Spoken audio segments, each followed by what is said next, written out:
seharusnya presiden tidak cawe-cawe, tidak intervensi, tidak harus netral. Mungkin orang membandingkan di dunia lain. Sekali lagi, sistem politik kita berbeda, konstitusi kita berbeda. Konstitusi kita jelas mengamanatkan presiden sebagai kepala pemerintahan, sebagai kepala negara dalam kedudukannya sebagai dalam konteks politik, jadi harus netral gitu. Nasdem soroti cawe-cawe Jokowi. Presiden harus bisa tunjukkan kenegarawanan, tidak berpihak. Sangat berbahaya. Presiden itu institusi yang punya harkat dan martabat yang tinggi. Di Indonesia, seorang presiden itu bukan cuma kepala pemerintahan, tapi juga kepala negara. Dan cawe-cawe dalam bab law politik ini berbahaya sekali, karena itu bisa mengganggu proses yang natural. Jadi, tidak sepantasnya seorang kepala negara dan kepala pemerintahan itu cawe-cawe, itu tidak memberikan contoh baik sebagai kepala negara dan kepala pemerintah, sebagai kepala ASN. Kalau ASN saja diharapkan netral, termasuk TNI dan Polri, presiden sebagai kepala pemerintahan sekaligus kepala negara harus lebih mencontohkan lagi, yaitu menyerahkan soal pencapresan kepada partai politik dan ketua-ketua umum partai politik serta elit-elit partai politik. Harusnya begitu. Jadi sejak awal kita tahu Presiden Jokowi nggak ngerti demokrasi. Dia nggak ngerti bahkan isi dari Pancasila, itu keadilan sosial bagi seluruh rakyat Indonesia, termasuk keadilan dalam pemilu. Dia nggak ngerti tentang prinsip-prinsip dasar bernegara tuh.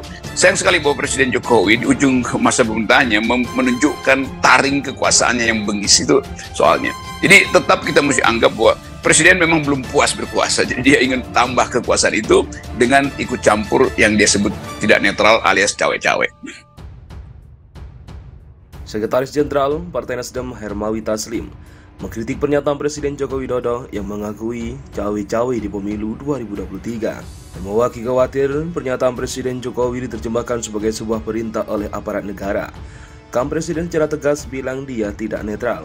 Nah, sikap ini kita khawatirkan diterjemahkan sebagai perintah oleh aparat di bawah, kata Hermawi kepada tribunnews.com pada Kamis 1 Juni. Menurut Hermawati, pemerintah diperintahkan undang-undang untuk menyelenggarakan pemilu yang jujur dan adil serta bermartabat. Dia mengatakan, Presiden tidak boleh berpihak dengan pihak tertentu, melainkan harus bisa mengayomi. Presiden seharusnya bisa menunjukkan kenegarawannya, tidak berpihak dan mengayomi, bisa memberikan contoh perilaku yang elegan dan meninggalkan legasi yang baik untuk dikenang oleh rakyat, khususnya anak muda, ujar Hermawi. Lebih lanjut, Hermawi mengklaim jika masyarakat merindukan kenegarawanan dari seorang presiden, rakyat rindu dengan kenegarawanan yang elegan yang bisa menjadi panutan dan teladan baru seluruh rakyat Indonesia, imbuhnya. Sebelumnya, Presiden Joko Widodo atau Jokowi menyatakan tetap akan cawe-cawe pada pemilihan presiden 2024. Namun, dia menyebut cawe-cawe atau menyampuri urusan kontestasi politik ini dalam arti yang positif. Cawe-cawe yang dimaksud menurut Jokowi tentu masih dalam koridor aturan dan tidak akan melanggar undang-undang. Saya tidak akan melanggar aturan, tidak akan melanggar undang-undang, kata Jokowi saat bertemu dengan para pemimpin redaksi media massa nasional di Istana Jakarta pada Senin 29 Mei sore. Tolong dipahami ini demi kepentingan nasional. Memilih pemimpin pada 2024 sangat krusial, penting sekali. Harus tepat dan benar, sambungnya. Tolak pemilu sistem tertutup, Syarif Hasan, rakyat berhak pilih wakilnya.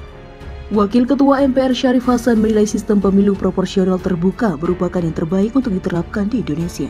Dia mengatakan sistem yang telah diterapkan sejak pemilu 2009 ini harus terus diberlakukan demi menjaga kualitas demokrasi. Menurutnya, dengan partisipasi aktif warga negara baik dalam memilih maupun untuk dipilih menjadi bukti pemilu adalah pesta rakyat. Karena itu dia menjadi inisiatif mengembalikan kepada sistem pemilu proporsional tertutup justru sebagai langkah mundur demokrasi. Lebih lanjut, Menteri Koperasi dan UKM di era Presiden SBY ini menegaskan setiap anggota DPR memiliki hak dan kewenangan untuk menjalankan fungsi kedewanan. Dalam pasal 21 Undang-Undang 1945, tertulis anggota DPR berhak mengajukan usul rancangan undang-undang, artinya setiap anggota DPR punya kewajiban untuk melaksanakan dan mempertanggungjawabkan janji-janji politiknya terhadap masyarakat. Jika gagal atau abai, maka sudah sewajarnya rakyat tidak memilih kembali calon legislatif tersebut dalam pemilu berikutnya. Syarif mengatakan masyarakat perlu cermat dalam menafsirkan sistem pemilu dengan hak dan kewajiban anggota DPR sebagaimana diatur dalam konstitusi.